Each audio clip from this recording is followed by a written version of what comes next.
अरे कानोपत्रा एका वेश्येची मुलगी होती, तिला माहित नव्हतं तिचा बाप कोण आहे गड्या।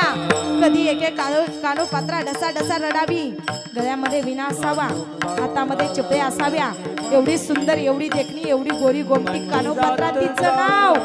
ऐका, त्या लहानशा मुलीला काय करावं या समाजानं? मंदिरात भजन नाही करू द्यावं, मंदिरात नाही येऊ द्यावं।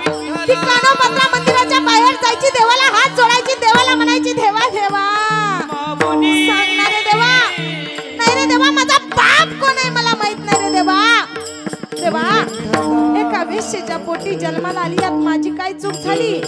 आजही माझ्या बापाला पाहावं वाटलं तर मला माझा बाप दिसणार नाही, नाही रे माझा बाप कोण आहे मला माहित नाही असं म्हणतात। या जगाच्या पाठीवरती ज्याला आई नाही ना, त्याची आई आळंदीचे माऊली महावैष्णव ज्ञानोबा आहेत, आणि ज्याला बाप नाही ना, त्याचा बाप पंढरीचा पांडुरंग